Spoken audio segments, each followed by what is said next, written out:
जय माता दी। काफ़ी समय से बहुत सारे लोग एक रिक्वेस्ट कर रहे थे कि आप अब तक युवा कलाकार सुशांत सिंह के बारे में कुछ भी नहीं कहे हैं। मैं क्या कहता, स्तब्ध था, दुखी था, परेशान था। लेकिन जब अब उसके जीवन के बहुत सारे अनछुए पहलू सामने आने लगे हैं दुनिया के, तो मेरे को लगता है कि मुझे आना चाहिए, उस पर कुछ ना कुछ कहना चाहिए। सुशांत सिंह ने जिस तरह से अपने जीवन के बहुत ही महत्वपूर्ण सफ़र को बीच में रोका, ये प्रश्न खड़ा करता है। ये प्रश्न खड़ा करता है कि वह आत्मा कैसी रही होगी। अभी आजकल आप देखोगे कि बहुत सारे न्यूज़ चैनलों पे ये दावा किया जा रहा है कि सुशांत सिंह की आत्मा आई और उस दिन की पूरी घटना की जानकारी दे के जा रही है। ये कितनी सच्चाई है, इस पे पुनः लोगों ने मुझसे कहा कि अब आप कहिए। मैं आपको बताना चाहता हूँ कि जीवन में बहुत सारी ऐसी चीज़ें हैं जिस पे हम विश्वास चाहे तो कर सके, नहीं लगता रहता है। आत्मा में कितनी शक्ति है या आत्मा का क्या प्रभाव है, इसको समझने के लिए मैं आपको कुछ ऐसे आत्माओं के बारे में बताना चाहता हूँ जिसने वाकई बहुत बदलाव लाया है। और मुझे लगता है कहीं ना कहीं सुशांत भी उन्हीं लोगों में से कोई एक था। आपको याद होगा निर्भया, एक लड़की और उसके साथ एक बड़ी ही बुरी दुर्घटना हुई, रात्रि में ही गई। उस आत्मा की शक्ति जरा देखिए। प्रत्येक दिन हमारे शहरों में, हमारे देश में अनेकों वह घटना होती है, लेकिन निर्भया ने पूरे देश को हिला दिया। रोड पे लोग निकल गए, एक शहर में नहीं, सिर्फ दिल्ली में नहीं, देश के कोने कोने में लोग बाहर निकले और न्याय फॉर जस्टिस निर्भया के लिए कहा। कैंडल मार्च हुआ, बड़ी तहकीकातें हुई, कानून में बदलाव तक हो गया और जो इसमें गलती किए थे आज वह दुनिया में नहीं है। आपको क्या लगता है कि ये एक साधारण सी घटना है? नहीं, ये उस आत्मा की शक्ति है जिसने एक बिग रेवोल्यूशन लाया, एक परिवर्तन लाया। और परिवर्तन ऐसा कि उस परिवर्तन के बाद सब कुछ बदल गया। ऐसे ही कुछ दिन पहले एक और आत्मा जो मानव नहीं है, ह्यूमन बीइंग्स नहीं है, लेकिन वह हाथी है। रोज हाथी मरते हैं, रोज कुत्ते मरते हैं, रोज बंदर मरते हैं, अनेकों अनेक जीवों की हत्या प्रतिदिन होती है। लेकिन एक हाथी ने कानून बना दिया और उस हाथी के साथ जो दुर्घटना घटी वह सभी को पता है। केरल में मुख के अंदर ब्लास्ट हुआ, कितना बड़ा रिपोर्ट हुआ, कितने कवरेज हुए। मतलब वो आत्मा की शक्ति है जो गुनाहगार को उसके गुनाह की सजा देती है।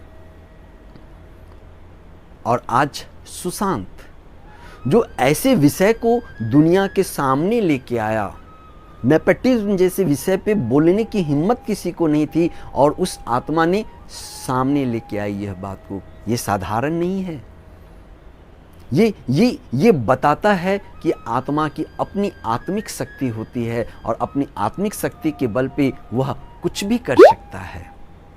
इसलिए मैं आत्मा को मानता हूँ और आत्मा के किए गए कृत्य को भी मैंने एग्जाम्पल के माध्यम से आपके सामने रखा है। मुझे दुख इस बात का है कि सुशांत को अब तक न्याय नहीं मिला है, लेकिन विश्वास भी है कि उसे न्याय मिलेगा। एक पे एक परत खुल रही है। क्या शिक्षा मिल रहा है?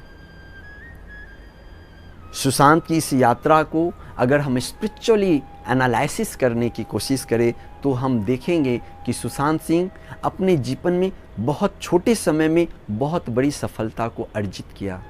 इस सफलता के पीछे उसके पूर्व जन्म के कर्म तो होंगे ही होंगे, इस जन्म में भी उसने बहुत मेहनत करी है। और किसी भी व्यक्ति की सफलता के लिए ये पॉइंट्स बहुत ही मजबूती से मैं रखना चाहता हूँ। पहला, सुशांत टाइम मैनेजमेंट में बहुत मास्टर था। वह कोई भी ऐसी कार्य नहीं करता जिसमें उसका टाइम बेफिजूल की जाए। जितना देर काम है, जो काम है, उस काम के प्रति पूरी ईमानदारी के साथ रहता। यह बात मैं युवाओं से कहना चाहूँगा कि आज की युवा सुशांत के इस गुण को अपनाए। उसे पढ़ाई करनी है, उसे कैरियर पे सोचना है, उसे मूवीज़ देखनी है, उसको ऐसे कौन कौन से कार्य हैं, उनको अपने जीवन में उसका लक्ष्य क्या है, उस लक्ष्य को उसे पहले सेलेक्ट करना होगा। सुशांत टॉपर्स था, मूवीज़ में आया, बॉलीवुड में आया, बॉलीवुड में भी उसने अपने काम के बल पे लोगों के दिल में जगह बनाई। इसी को कहते हैं कि अगर आप मेहनत करोगे तो वह रंग लाएगी। भाग्य तो साथ देता है, मगर कर्म करना चाहिए। आज के युवाओं को सुशांत सिंह से ये पाठ जरूर सीखना चाहिए कि उसने अपनी लाइफ की, अपने कैरियर के पीछे पागलपंती नहीं दिखाई, एक सहज भाव से रहा, वह सीखा, जबरदस्ती नहीं करी। जो आज के युवाओं फैंटेसी की तरफ भाग रहे, उन्हें पता नहीं है कि उन्हें करना क्या है, उनका लक्ष्य क्या है। सो set your goal first. Time management आप करो। तीसरा, ऑनेस्टी। सुशांत बहुत ऑनेस्ट था। उसकी ऑनेस्टी का एक एग्जाम्पल मैं दूंगा जो मेरे साथ घटित हुआ है। मैंने सुशांत की एक मूवी देखी, महेंद्र सिंह धोनी वाली। उसमें धोनी का कैरेक्टर वो इतना अच्छा प्ले किया है कि जब कभी भी मुझे दिमाग में धोनी आता तो मुझे सुशांत का वह फेस याद आता। धोनी सिंह नहीं आता, सुशांत का फेस आता। मतलब वह पूरे की पूरी तरह से कैरेक्टर में था। इसी को कहते हैं अपने काम के प्रति ईमानदार होना। आपको भी जो कार्य करो परफेक्ट करो। जब परफेक्ट करोगे तो पहचान के लिए लोगों के पास झुकना नहीं पड़ेगा, गिड़गिड़ाना नहीं पड़ेगा। झक मार के सफलता आपके पीछे आएगी, जैसे सुशांत के पीछे आई थी। चौथा, रियल लाइफ में रियल रहो। सुशांत बहुत रियल था। वो अपने पिता के साथ से भी समय बिताता, अपने बहन के साथ समय बिताता।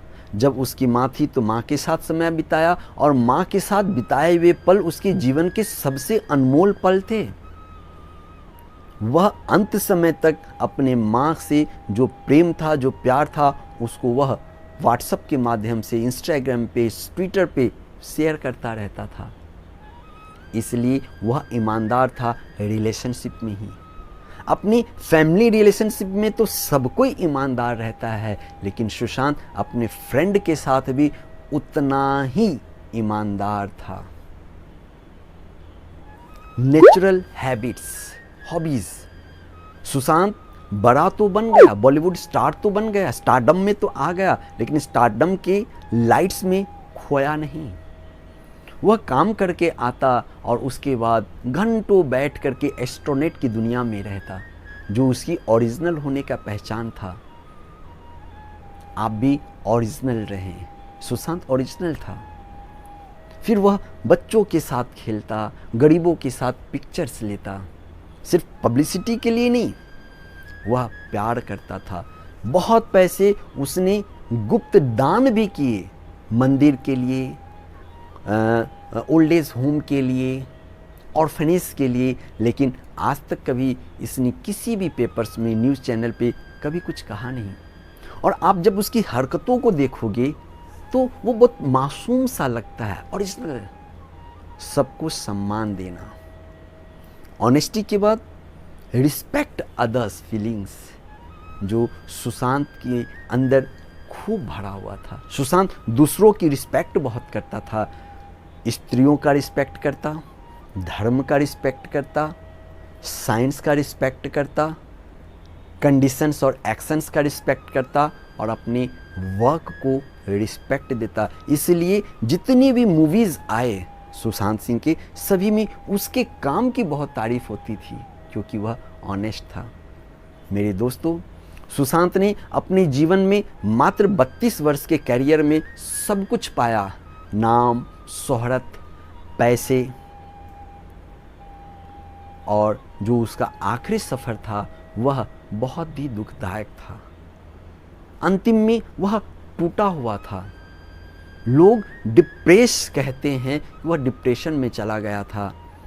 यह बताता है कि जब लोग आपके पीछे पड़ जाएं तो ऐसी घटना हो सकती है। इसलिए दोस्ती उससे करें जो आपका कद्र करे। अपने पेरेंट्स से कुछ छिपाएं नहीं। सभी के बीच में आप जो है सो फ्रेंड सर्किल रखें, सभी के साथ एक ऑनेस्ट रिलेशनशिप मेंटेन करें। और साथ ही साथ जो इस घटना में सबसे बड़ी सीख है कि जब सुशांत सिंह किसी को फ़ोन किया रात्रि में तो उसके 2 फ्रेंड्स किसी ने फ़ोन पिकअप नहीं किए, जो बताता है कि जब कभी भी रात में कोई फ़ोन करे तो ज़रूर पिकअप कीजिए। न जाने कब किसको आपकी ज़रूरत आन पड़ी। हो सकता है अगर कोई एक फ़ोन उठ जाता तो आज सुशांत हमारे बीच में रहता, एक उम्दा कलाकार हमारे बीच में रहता। मेरे दोस्तों, यह एक बड़ा ही श्रेष्ठ आत्मा था जो बहुत कम समय में विवेकानंद की तरह बहुत फैला। उसकी खुशबू बहुत दूर तक गई थी।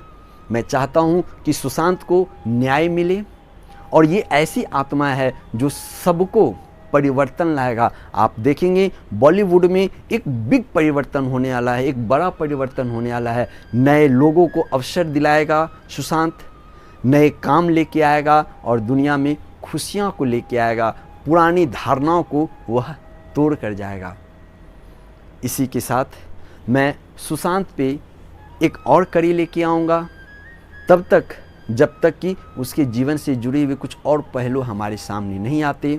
आप इस आत्मा की थ्योरी को आगे बढ़ाएं, लोगों को बताएं कि हम में और आप में वही स्टिल आत्मा है, एक स्ट्रॉन्ग आत्मा है। इसलिए कभी भी हमें डिप्रेस नहीं होना चाहिए, कभी स्ट्रेसफुल नहीं रहना चाहिए, कभी क्रोध नहीं करना चाहिए, हमेशा जॉयफुल रहना चाहिए, क्योंकि हमें जो जीवन में मिलने वाला है वह ज़रूर मिलेगा। उसके लिए जितना हम ईमानदारी से मेहनत करेंगे वह हमारे सामने आ जाएगा। आप भी अपने लाइफ में मेहनत करें, ऑनेस्ट रहे, खुश रहे, मस्त रहे और जितने भी क्वेरीज हैं ज़रूर शेयर करते रहें। याद रखें, सुशांत ने जो काम किया है उस काम को युवाओं को प्रेरणा के रूप में लेना है। उसकी जीवन की यात्रा को सफलता की यात्रा में हमें बदलना है। इसी को ध्यान में रखते हुए आप इस वीडियो को जो है सो शेयर करें, लोगों तक बताएं और बताएं कि एक बहुत बड़ा बदलाव सबके जीवन में आने वाला है। जय माता दी, राधे राधे।